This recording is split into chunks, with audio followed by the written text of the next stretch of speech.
Yo, what's up mga cottage? Magandang hapon po sa ating lahat. Yan, dito tayo mga cottage at dyan tayo po yung panguli natin. May ipapasilip lang kasi ako mga cottage. Ano yung mga nakita natin? Yan oh. Dati kasi dito banda, itong buhangin na ito mga cottage, hindi pa po ito pantay dito. Yan oh. Makita po natin yung paggawa ng wave deflector na to. Makita pa yun natin yung gilid niya talaga ngayon no. Yung buhangin po talaga dito ay dahil na ito siguro sa mga malalakas na alon noong nakaraang linggo or mga buwan na mga cottage. Ito po ayo. Dati hindi ka po makababa ng ganito lang mga cottage. Mababaw pa po ito mga cottage ha. Ngayon, yan. Naging pantay na bigla yung dito banda. Ngunit yun nga po mga cottage. Yan o.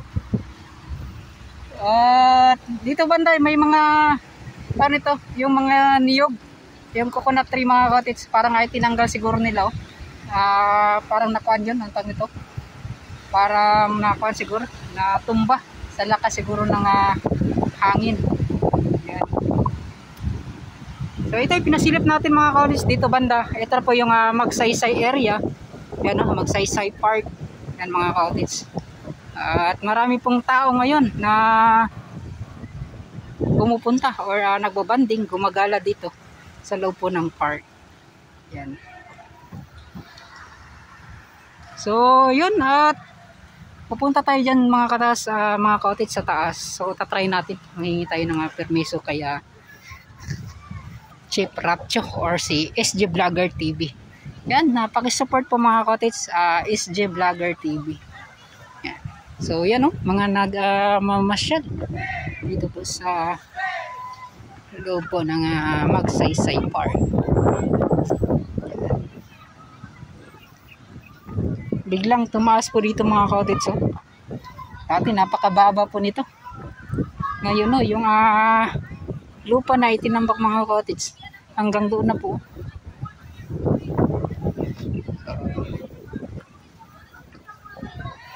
Mga bata na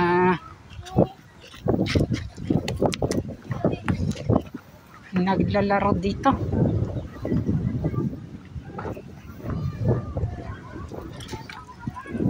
At least madami-dami tayong na-update ngayon mga cottage para naman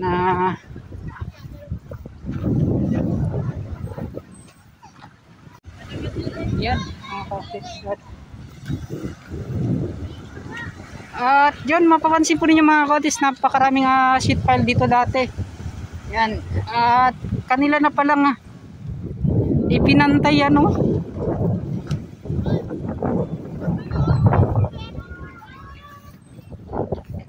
So ito talaga yung parang dugtong dyan mga cottage oh, sa itong ginagawang revetment road project.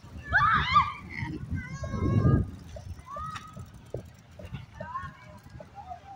So ito kung di natin alam kung ano yung kanila yung proyekto na to, kung liliko po dyan papunta doon o didiretso po yung mga cottage hanggang doon lang.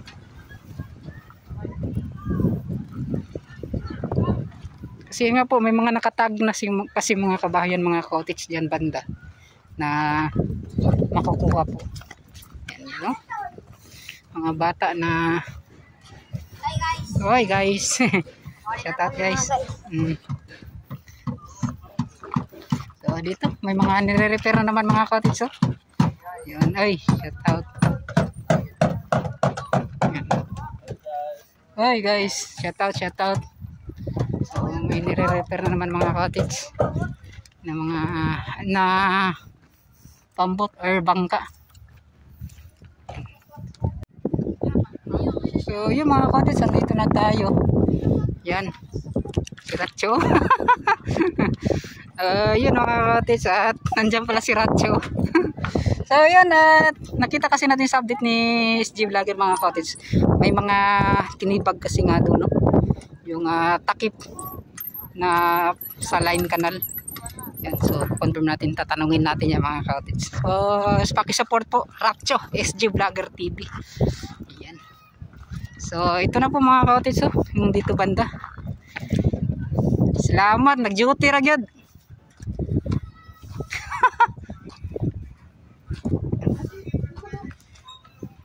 Nairo. Cici. Si pangalan na?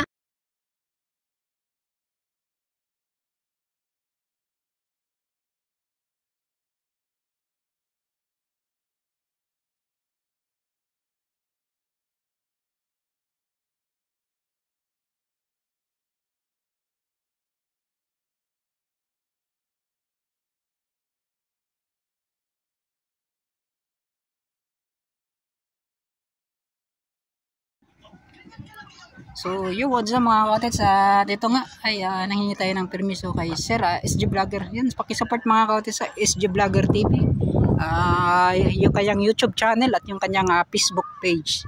So yan, so dito na tayo at anong oras na, alas 4:40 na po ng hapon. Yan, so makita po natin yan yung paglubog po ng araw. Yan, ngayong oras at sobrang ganda na talaga dito mga cottage. Oh, yan, dito banda. Nakakamangha talaga tingnan. Yan. So ngayon po ay walang mga nagtatrabaho. So matagal din tayong hindi nakabalik dito sa itong ginagawa nilang tulay na to sa ibabaw, yung sa taas sa daan na talaga. Yan, yung kulang na lang talaga yung asphalt. Yan, at yung mangilan-ngilan na tawag na to, yung mga ilang poste pa para sa mga ilaw na ikakabit sa gilid. Yan. So, yan o.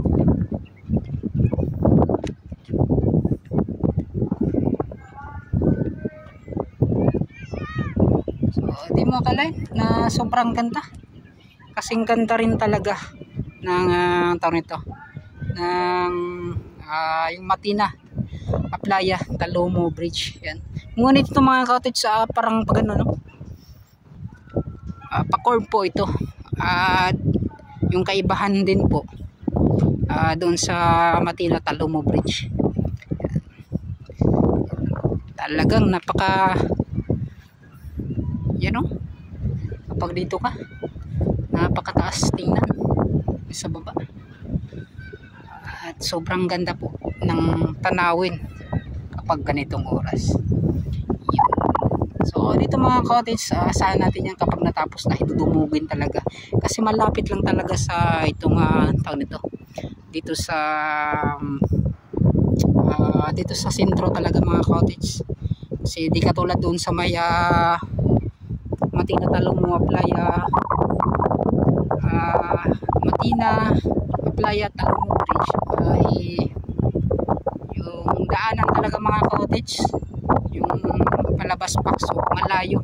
Kailangan mo pa talaga gumamit ng sasakyan, mga motor or bike para ka po makapunta din doon sa may bridge. Di katulad dito mga cottage kapag natapos, kapag doon ka banda, kung open po doon, so pwede ka makapasok.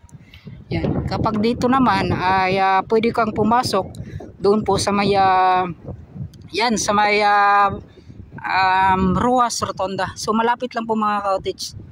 At sana dyan banda sa may Castillo mga cottage, may labasan. So para mas madali lang po makapunta dito. So yun.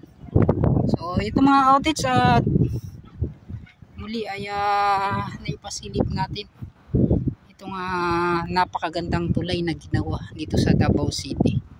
So dyan na po yung pinakamataas niya mga cottage, so yung sa gitna. Di lang po tayo masyadong lalapit doon sa unahan kasi yung nga po kumuha lang po tayo dito.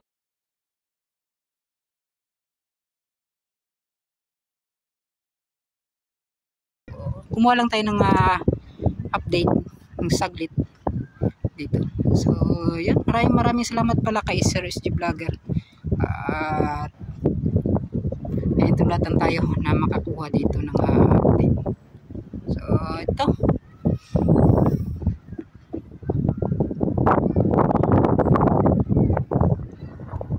so yun, antayin na lang tayo mga cottage sa pagtatapos, kung kailan matapos itong ginagawang Davao Coastal Road, 17.8 kilometers from Bago Aplaya to R. Castillo. Yan, ganun po kalayo mga cottage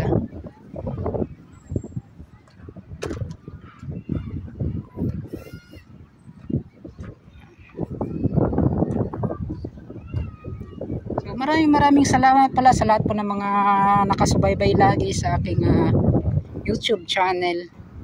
Yan. So dyan po yung probinsya, yung sa Samalay mga cottage, yan dyan banda. So dyan po tayo pupunta. So kukuha tayo ng mga magagandang mga views, mga vlogs dyan. So yun nga po, baka ngayong Biyernes pupunta po tayo sa aking kinalakihang lugar. Yan mga cottage, bisitahin natin. So mag-fishing adventure tayo. Yan, lahat na ano yung meron dyan para lang po mapasaya kayo. So yun nga po, parang nakakabagot na rin itong pag-update natin kasi masyado nang malayo yung mga pupuntahan, yung update natin mga cottage. Wala din tayong mga motor. Yan, para mas mapadali yung pupuntahan natin, yung para ma-update. So ito mga cottage, pinasilip ko lang muli sa inyo itong napakagandang tulay.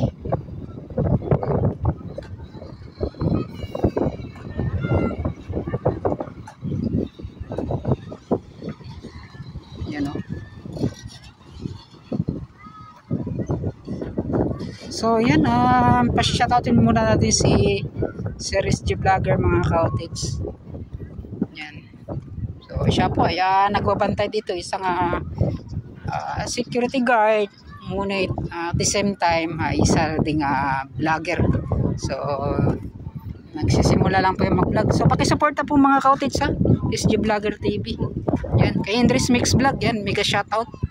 At kay Bonsai Lifestyle TV. Yan, mega shoutout tayo sa iyo, sir. Yan. May mga mangilan-ngilan din ng mga cottage, yung mga vlogger na nakilala din natin, yung mga nagpapa-shoutout. So mega shoutout po sa inyong lahat. So sana magkita-kita po tayong lahat yung mga cottage. Yan. Kay Coridas, yan, yung nakilala natin si Boy Pitek, si Sir Coridas. Yan. So dito tayo guys. So yan, i-shoutout rin natin si Sir. Sir, ay nga po Sir. So ito pala si SG Vlogger. Hey! Ano? Tulog ako dito, dinistal ko mo ko ba? Ano? Hangawi. Hindi ko to si Kinsa, si Kinsa pala na to, si Dongkoy man sir pala to. Si Paridongkoy. Si Hangawi. So grabe, daghang kay nagkuang si kay Paridongkoy no, kay Dongkoy. Daghang kay mga nagkuan sa iya. Tong Benz. Sir ba na si Tong Benz ug si Dongkoy? Salamat siya. Ay, abi na ko kambal na sila. Sir may mawaran. So kana, grabe na nakasikat karon. So kanusa pa nato na masuntog na yang style sa pag-vlog. Kaya mga cottage, dito tayo sa hideout yung sa kuan ni Sir SG Vlogger mga cottage sa Ayaw Kalimti. So kana. Shout out. Yan, shout out SG Vlogger TV. So ito mga cottage, daghang salamat o ganto diriya na lang. Yun, mega shout out sa inyo tanan.